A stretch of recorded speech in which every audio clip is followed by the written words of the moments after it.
शाखा मंत्री भाई शेराज जी, शाखा मंत्री भाई RNP सिंह जी, शाखा अध्यक्ष राजरंजन तिवारी जी, शाखा मंत्री भाई अजीत जी, राजेंद्र कुमार जी, भारत भूषण मिश्रा जी, राजेश मौर्य जी, शाखा अध्यक्ष दिनेश गुप्ता जी, अजय प्रताप सिंह जी, श्री आशुतोष भिंगरन जी, सभी शाखाओं के सम्मानित पदाधिकारीगण, प्रतिनिधि साथी एवं उपस्थित भिन्न भिन्न यूनिटों के हमारे सहकर्मी साथी मित्रों, आप सभी लोगों का प्रयागराज मंडल के तरफ से विशेष रूप से अभिवादन करना चाहूंगा इस बात के लिए कि एक ट्रेड यूनियन चलाने के नाते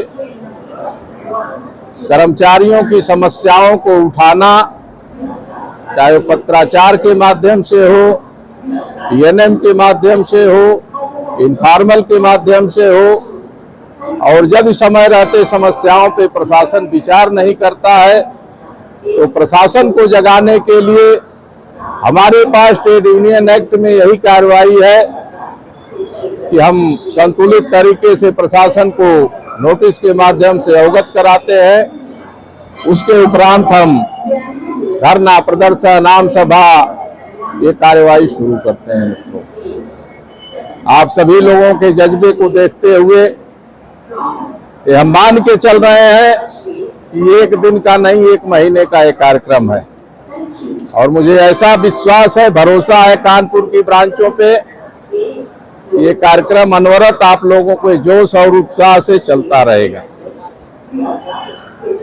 प्रशासन के बैठे लोगों में ये मैं विशेष रूप से आग्रह के रूप में संदेश देना चाह रहा हूँ आज कि जो आंदोलन को मोटिवेट करने के लिए जो स्टेटमेंट लोग दे रहे हैं, कहीं प्रेस मीडिया में या अपने अन्य जो मीडिया कर्मी साथियों को, तो हमें बताना चाहते हैं कि हम लोग उसमें उलझने वाले नहीं हैं। कोई व्यापार कर रहा है, कैसे कर रहा है, एक आज निकला है पेपर में कि कुछ नेताओं के भाई भतीजे रिश्तेदार इंजीनियरिंग विभाग में ठेकेदारी करते हैं, तो क्या बुरा करते हैं। SS महोदय, मैं तो आपसे भी कहना चाहता हूं कि ये पेटी कॉन्ट्रैक्ट आप छोड़ दो, बैकडोर से ठेकेदारी करना बंद कर दो, रजिस्ट्रेशन कराओ रेलवे में, नौकरी से त्याग पत्र दो और उसके बाद चाहे गार्ड रनिंग रूम में ठेका करो, चाहे रेलवे के किसी विभाग में ठेका करो, फिर यूनियन तुम्हारे पीछे नहीं पड़ेगी। तुम्हारे भ्रष्टाचार को हम नहीं उजागर करेंगे तब। लेकिन एक जिम्मेदार पद पे बैठ के किसी अन्य लोगों के नाम से ठेका लेकर के पेटी कॉन्ट्रैक्टर के रूप में अपने तुम स्टेशन का भी चार्ज संभाले हो और रनिंग रूम के ठेकेदारी भी कर रहे हो, तो इस पे NCRES प्रतिरोध कर रही है और ये हमेशा होता रहेगा। कान खोल के मैं आपको बताना चाहता हूं, सुन लीजिए इस बात को कि दूसरे चक्कर में मत पड़िए कि किसी का उछाला जाएगा तो कोई उसमें किसी की कमजोर कड़ी है, कहीं कोई कमजोर कड़ी नहीं है। इस बात का भी मैं आपको भरोसा देता हूं कि जहां जिसने आपको बताया है किसी एजेंसी से जाके जांच करवाओ, जिसका जो काम में कमी होगी पेनाल्टी करो, ब्लैक लिस्टेड कराओ, उसके लिए मीटिंग करो, धरना करो, पत्र लिखो, CBI को दो, उसमें कोई NCRES संगठन को कहीं हस्तक्षेप नहीं करना है। मित्रों, अब मुद्दे पे आता हूं। ये तो बात हो गई उनके प्रति उत्तर की। मुद्दे की जो बात है, संगठन अपना काम कर रहा है और ये करता भी रहेगा, लेकिन जो गुमराह करने की बातें यहाँ से मैसेज रिले हो रहे हैं, ये मैसेज होते रहते हैं रिले, मैसेज कन्वे कराए जाते हैं। जैसे कि हमारे वक्ता साथियों ने बताया, रेलवे सिम, CUG सिम के लिए पैसा जो लेके काम हुआ है, कितना खराब बात है। और तमाम ऐसे गार्ड हैं जो अपना स्टेटमेंट देने के लिए तैयार है कि अगर ऑपरेशन के अतिरिक्त इसकी जांच किसी और एजेंसी के द्वारा होगी तो हम बाकायदे स्टेटमेंट देंगे कि किस मद में और कितना पैसा हमने सीयूजी के लिए, सिम के लिए देने का काम किया है। तो हमारी इस मंच के माध्यम से मांग है रेल मंडल रेल प्रबंधक महोदय से इस बात को यहाँ रेलवे एसआईबी के लोग हैं पहुंचाने का काम करें कि एनसीआरए से मांग कर रहा है कि रेलवे का सीयूजी सिम किन किन कारणों को कितने कितने रुपए लेके दिया गया है, इसकी प्राइवेट एजेंसी से या अपने सेल में, डीआरएम सेल में जो अधिकारी बैठाए गए हैं उनके किसी जिम्मेदार सुपरवाइजर से जांच कराने का काम करें, स्पष्ट हो जाएगी स्थिति।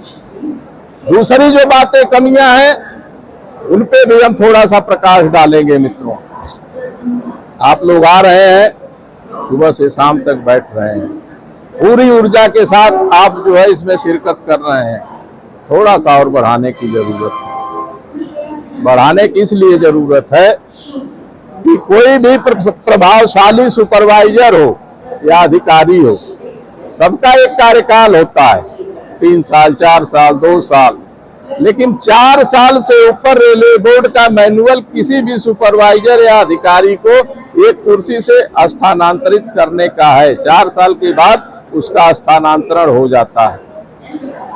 जस्टिफिकेशन इस बात का दिया जा रहा है एसएस के द्वारा कि चीफ कंट्रोलर का पद संवेदनशील श्रेणी में नहीं आता है। कैसे नहीं आता है भाई? संरक्षा सुरक्षा से जुड़ा हुआ पद है, हजारों गार्डों की वहां से ट्रांसफर, पोस्टिंग, ड्यूटी लगाने का काम होता है।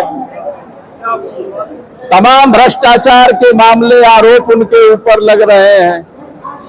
एक दिन में तो भ्रष्टाचार नहीं हुआ होगा, ये तो धीरे धीरे धीरे धीरे स्थिति ऐसी बनती गई और बनते बनते आज ये स्थिति बन गई कि उनके विरुद्ध अगर कोई मीटिंग भी एक कर दिया तो सीनियर डीएम को बहुत नागवार लगता है।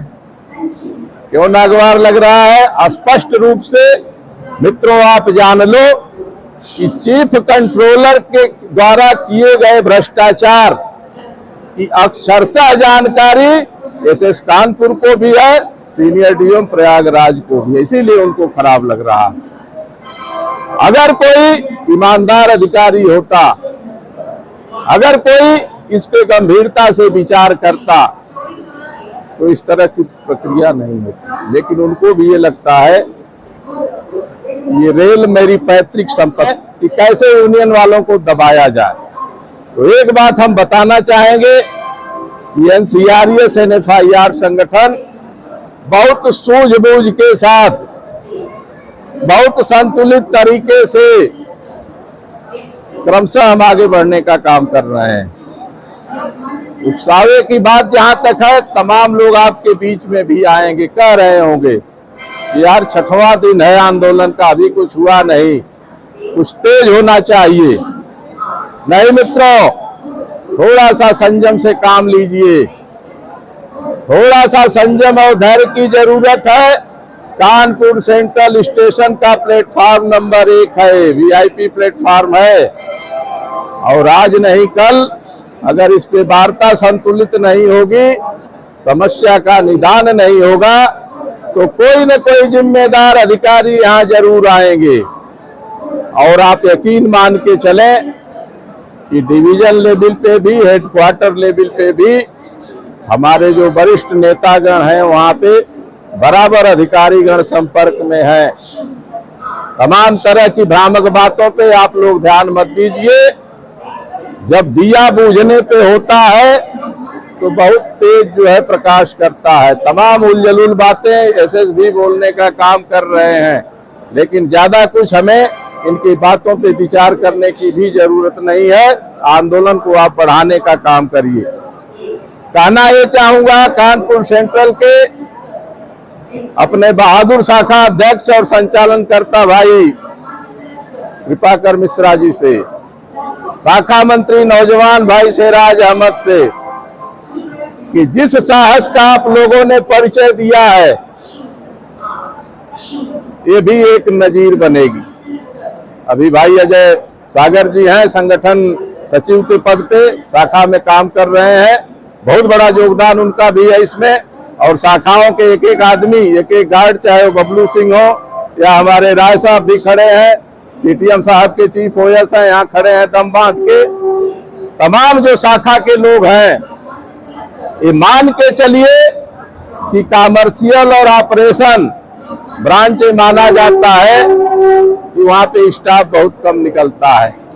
लेकिन आप लोगों के जज्बे में इस तरह का आंदोलन खड़ा करने का काम किया है और आपके सहयोग में कानपुर की सारी शाखाएं यहाँ एकत्रित होके आपको तन मन और धन से भी सहयोग कर रहे हैं मित्रों। तो निश्चित रूप से आप मान के चलें कि आपकी जय निश्चित है, आपकी लड़ाई में विजय होगी, आंदोलन सफल होगा। विलंब भले हो सकता है।